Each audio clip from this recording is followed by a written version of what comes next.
सास ससुर की तरफ से क्या प्रॉब्लम है, बहू की तरफ से क्या प्रॉब्लम है, बेटे की तरफ से क्या प्रॉब्लम है। इसको थोड़ा, अभी शादी के स्टार्टिंग की बात की हमने, अब इसको थोड़ा आगे लेके जाते हैं कि अब सोल्यूशन का सोचते हैं। बहुत सारे ऐसे लोग देख रहे होंगे जो अभी इस सिचुएशन में हैं कि सब कुछ बहुत ज्यादा आपने जैसे बोला कोल्ड वॉर घर पे चलते रहता है हर टाइम पर, तो उस सिचुएशन में है, तो उसमें हम लोगों को क्या करना चाहिए? आप एक एक जन के पर्सपेक्टिव से बताइए। देखिए, क्या करना चाहिए, सोल्यूशंस पे तो हम आएंगे, बट आई थिंक थोड़ा सा एक स्टेप पीछे जाते हैं कि ये बिहेवियर क्यों हो रहा है। अगर हम वो समझ जाए तो डेफिनेटली हमें क्लैरिटी मिलेगी। मेजॉरिटी ऑफ द हाउसेज में हम देखेंगे कि फादर इन लॉज का बहुत ही साइलेंट रोल होता है ना, वो बहुत ज्यादा डायरेक्टली इन्वॉल्व नहीं होते। ऑफकोर्स मेरे बहुत सारे केसेस में हमने वायलेंट फादर इन लॉज भी देखा है, हमने अग्रेसिव भी उनको देखा है, या सुपर डोमिनेटिंग भी देखा है कि मैंने जो बोल दिया that is the final word. But her family की डायनामिक्स अलग होती है। बट मोस्ट कॉमनली हमने देखा है कि अगर mother in law and daughter in law के बीच में कॉन्फ्लिक्ट है तो father in law directly involve नहीं होना चाहते। बट इस सिचुएशन में मैं फादर इन लॉज के लिए बोलूंगी कि उस लड़की के लिए आप वहां पे फादर फिगर हो। अगर आप उसे ओपनली सपोर्ट नहीं भी कर पा रहे हो, आप कभी कभी साइड में उनके साथ बस 2 मिनट 5 मिनट बैठ के बात करिए नॉर्मली, जैसे शायद उनके फादर उनके साथ बात करते, बेटा काम कैसा चल रहा है, या बेटा तुम ठीक हो, तुम्हें कुछ चाहिए। बहुत छोटी छोटी चीजें, बहुत छोटे छोटे जेस्चर्स आप उनके साथ आउट ऑफ द बॉक्स, अगर आपको लग रहा है कि आप वो नहीं करना चाहते हो सामने, आप पीछे से वो चीज करिए अपनी डॉटर इन लॉ के लिए। आपका वो छोटा जेस्चर भी उसे मेल्ट कर देगा। तो ये आपकी रिस्पॉन्सिबिलिटी है as a father in law, क्योंकि आप वहां पे वो फादर फिगर हो। आप उस वक्त ये नहीं सोच सकते मैं ससुर हूँ। Again we are in 21st century, ये बहुत कम हो गया है। नहीं है वैसा, पहले बहुत ज्यादा होता था, बट अभी भी काफी घरों में ये, अगर आप वर्बली नहीं भी बोल रहे हो ना, तो आपके बॉडी लैंग्वेज में या एक्शंस में दिख जाता है कि आई एम द बॉस, मैंने जो बोल दिया वही होगा, या मैं ज्यादा बात नहीं करूंगा। बट आई थिंक वो चेंज होना जरूरी है। आप थोड़े थोड़े देर बैठ के उनके साथ बात करिए, उनके साथ कैजुअली कुछ कुछ कॉन्वर्सेशंस करिए, तो वो डॉटर के लिए ना एक मेल सपोर्ट की जगह उन्हें 2 मेल फिगर ऐसा लगेगा कि हाँ मेरे साथ भी कोई है। शायद उनके घर पे उनका भाई, उनके फादर है, यहाँ पे उनके लिए उनका हस्बैंड, उनके फादर इन लॉ है। That's one. Father in laws की दूसरी रिस्पॉन्सिबिलिटी क्या है कि वो अपनी वाइफ को जानते फॉर 20, 25, 30 ईयर्स। उन्हें उनके पैटर्न्स पता है, उन्हें पता है कि कब वो इरिटेट हो जाएंगे, कब वो उनको कोई चीज खराब लग जाएगी, कब वो कुछ ऐसा हो जाए कि वो उन्हें ना पसंद आए। पर आप उनके हस्बैंड हो, उस मदर इन लॉ के हस्बैंड आप हो, तो ये आपकी रिस्पॉन्सिबिलिटी कि आप उस चीज को बफर करो फ्रॉम योर चिल्ड्रन। आपके बेटे बहू दोनों से बफर करने की रिस्पॉन्सिबिलिटी भी आपकी है, because she is your wife. आप उनको रूम में ले जाके बोल सकते हो देखो ठीक है, पता है गुस्सा है, 10 मिनट बैठ जाओ, अभी मत जाओ बाहर, अभी मत बोलो, इधर 10 मिनट बैठो फिर बात करते हैं हम लोग। आपका काम है उनको वहां उस सिचुएशन से हटा के उनको काम डाउन करना, उनको वो स्पेस देना कि उन्हें अगर कुछ बोलना भी है वो आपको गुस्सा कर सके, आपको बोल सके, but it doesn't come out directly अपने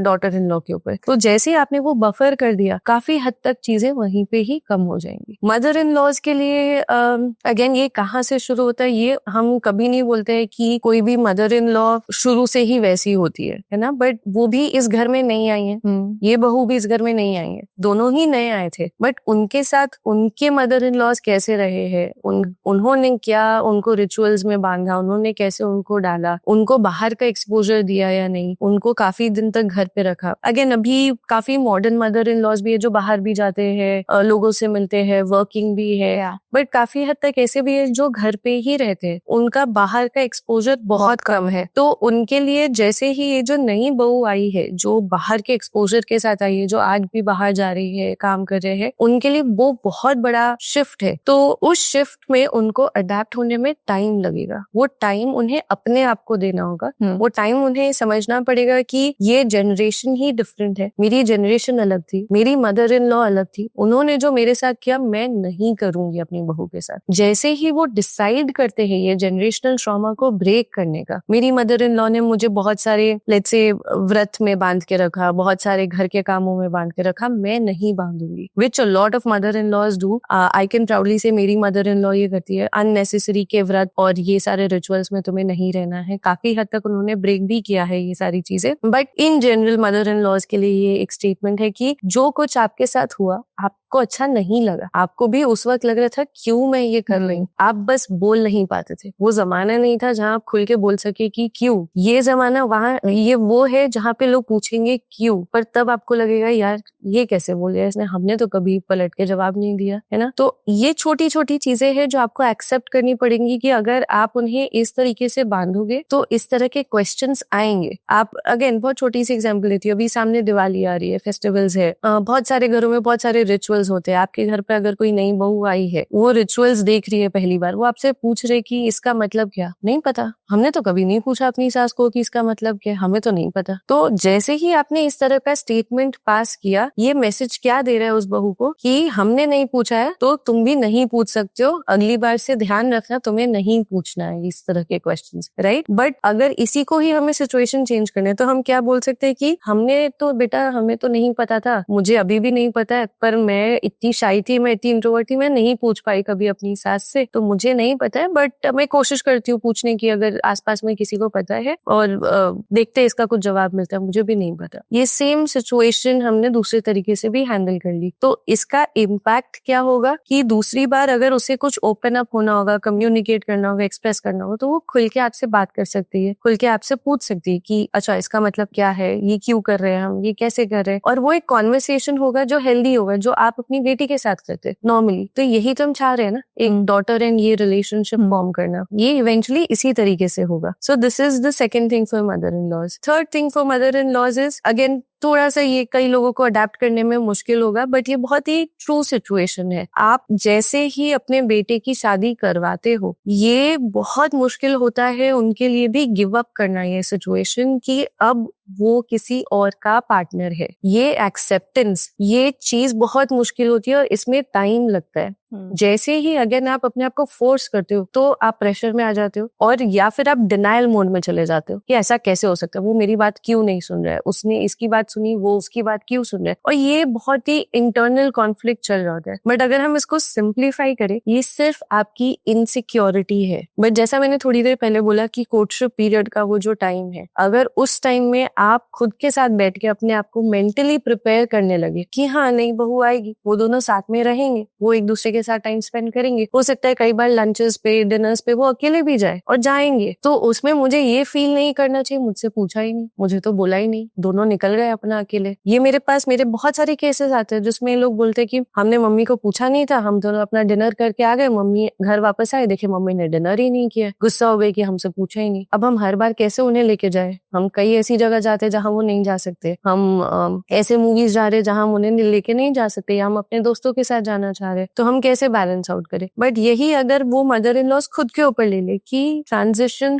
होगा, आपका लड़का पहले भी तो जा रहा था ना अपने दोस्तों के साथ खाने, बाहर घूमने, अकेले बाइक पे चले जा रहे, अकेले ड्राइव्स पे चले जा रहे, तो अभी भी वही हो रहा है, सिर्फ वो अपने पार्टनर को लेके जा रहे। पर जैसे ही हम उसको इस एंगल से देखना चालू करते हैं कि अब मेरा नहीं रहा, अब मेरी बात नहीं सुन रहा, वो इनसिक्योरिटी आपसे ऐसी चीजें करवाने लगती है, आपसे ऐसी बातें करवाने लगती है जो शायद आप हो भी नहीं, आपको अंदर से पता है आप वो इंसान नहीं हो, बट धीरे धीरे करके वो इनसिक्योरिटी आपसे वो सारी चीजें करवाने लगती है। सो अगर कोर्टशिप पीरियड में आपने अपने आप को मेंटली प्रिपेयर कर लिया तो काफी हद तक आप उस इनसिक्योरिटी के साथ डील कर लेंगे। And for the daughter in law it is a given, आपकी मदर इन लॉ के लिए ये ट्रांजिशन फेज उनके लिए भी है जैसे आपके लिए है। वो भी एक माँ से एक सास का रोल पे आ रही है, उनके लिए भी जिस बेटे को उन्होंने 20-25 साल पाला है, उसको सडनली गिव अप करना उनके लिए भी इजी नहीं है। आज हम एक छोटी सी अपनी चीज गिव अवे नहीं कर पाते, राइट, तो उनके लिए भी ये इजी नहीं है ऑन एन एवरीडे बेसिस देखना कि वो चीज अब उनकी नहीं रही। एंड उस प्रोसेस में उन्हें टाइम लगेगा, जितना टाइम आपको अडेप्ट करने में लग रहा है, आपको आपके मदर इन लॉज को भी वो टाइम देना पड़ेगा कि वो उस चीज को एक्सेप्ट कर ले कि आप इस घर के पार्ट हो, आप और उनका बेटा एक टीम है और आप साथ में रहोगे एज ए पार्टनर्स, और इससे उनकी वैल्यू कम नहीं हो रही है, इससे उनकी इम्पोर्टेंस कम नहीं हो रही है। This is just a new member in the family जो इस घर को स्ट्रॉन्ग बना रहा है, ना कि उनकी वैल्यू कम कर रहा है। पर इस पूरे कॉन्सेप्ट को समझने में उन्हें टाइम टाइम लगेगा, ठीक है। मैं एक और छोटा एग्जांपल हमेशा देती हूँ कि आप देखेंगे हमारे फादर्स के जनरेशन में वो हमेशा वर्किंग रहे हैं 40-50 years of their life, as early they might have started. वो जब रिटायर करते हैं तो हम उनके अंदर बहुत सारे चेंजेस देखते हैं। सडनली वो क्रैंकी हो जा रहे हैं, उनको आदत थी सुबह उठ के एक रूटीन में चलना, ऑफिस जाना, लोगों से मिलना, ये करना, उनकी पूरी रूटीन चेंज हो गई, उनका पूरा वैल्यू, वो फाइनेंशियली इंडिपेंडेंट, बहुत सारी चीजें थी जो वो कर रहे थे। उनके लिए भी वो फाइनेंशियल इंडिपेंडेंस गिव अवे करना वो बहुत ही डिफरेंट फेज होता है मेन के लिए, कि वो उस फेज को लिव कर रहे हैं और उस चीज को जाने दे रहे हैं, और अब ये एक्सेप्ट कर रहे कि अच्छा बेटा घर संभाल रहा है, अब डिसीजन मेकिंग उसकी होगी क्योंकि फाइनेंसेस वो कमा के ला रहे हैं। तो ये फादर्स के लिए भी बहुत डिफिकल्ट चेंज होता है। सिमिलरली मदर इन लॉज के लिए भी ये बहुत डिफिकल्ट चेंज होता है कि अभी तक ये घर मैंने संभाला था, अभी तक चीजें मैंने हैंडल करी थी, अब बहू आ गई है, उसके भी ओपिनियन रहेंगे, उसकी भी रहेगी। एज सिंपल एज मम्मी ये किचन में हमने यहाँ क्यों रखा है, इसको ऐसे भी तो रख सकते हैं। वो अपने ओपिनियंस के साथ आएंगी, हम किचन में ये ऐड कर देते हैं बिकॉज वो कोशिश कर रही है कि शुरू के 1 साल 2 साल में उसे फील हो कि ये मेरा भी घर है, मैं उसे ऐसे डेकोरेट करूँ, मैं यहाँ पे कुछ ये सामान ला के रख दूं, मैं ये थोड़े चेंजेस कर दूं। तब अगर आपके मन में यार ये तो मेरा घर है, मैंने देखा था इसको, मैंने सोचा था कि यहाँ पे ये ऐसे रहेगा, ये तो नई इंसान आई और उसने तुरंत चेंज कर दिया। अगर उस फाइट में ही आप रह जाओगे तो आप वो सक्सेसफुल रिलेशनशिप नहीं बना पाओगे अपनी डॉटर इन लॉ के साथ। बट अगर आपने पहले से ही मेंटली प्रिपेयर्ड रहा, और ऐसे बहुत सारे फैमिलीज आते हैं मेरे पास जो एग्जाम्पल देते हैं कि हमने तो बहू आई, हमने तो बोला बेटा अब ये आप ही का घर है, आपको इसमें जो चेंजेस करना है आप करो, आपको किचन देख लो, अब आपको कैसे संभालना है, किचन आपको देखना है, आपको एक कुक रखना है, आपको कैसे करना है, अब ये घर आपका, आप मैनेज करो, अब मेरी रिटायरमेंट की एज, अब मैं रिलैक्स करूंगी। और वो अपनी लाइफस्टाइल वैसे ही बना लेते हैं। वो अपनी हॉबीज अपनी लाइफ में जो जो नहीं कर पाए वो सारी चीजें अब करते हैं। वो सोशलाइज कर रहे हैं, वो बाहर जा रहे हैं, वो लोगों से मिल रहे हैं, वो बच्चों के साथ एंजॉय कर रहे हैं, बहुत सारी चीजें कर रहे हैं ऐसी। ये जो ट्रांजिशन रहा क्योंकि उन्होंने पहले ही मेंटली प्रिपेयर कर लिया, एक्सेप्ट कर लिया, और उन्होंने वो रिस्पॉन्सिबिलिटी भी दे दी। जब आप when you're saying this, if I can only imagine कि like एक sense of belonging होता है, एक sense of होता है कि ये मेरा है। फादर इन लॉ के लिए उनका business, I take financial decisions, मेरा घर चलता है, मैं घर चला रहा हूँ, एक वो प्राउड फीलिंग, एक सेंस ऑफ बिलोंगिंग होता है that this is my thing। Similarly mother in law के लिए ये किचन मेरा है, पूरा मेरा सजाया हुआ, एक एक बर्तन मेरा लाया हुआ है, एक एक चीज मेरे हिसाब से, तेल इसी जगह रहता है, ये बर्तन इधर ही रहते हैं। अब उस चीज को छोड़ना, बिकॉज और कुछ करते नहीं, यही हमारा काम है, this is the core thing that I am living for, ठीक है, किचन या फिर घर या फिर जो भी आप करते हो। Similarly with father in law, उनके लिए तो ये बहुत मुश्किल होता है इस चीज को छोड़ना, है ना, 100%। तो उस टाइम पे वो क्या सोचे, अपने आप को क्या बोले, and even the kids, how the kids can help की transition, not only the son in law और या फिर बहू, देवर भी होते हैं, ननद भी होती है, पूरा फैमिली होता है, पूरा फैमिली मिलके सास और ससुर के लिए ट्रांजिशन इजी कैसे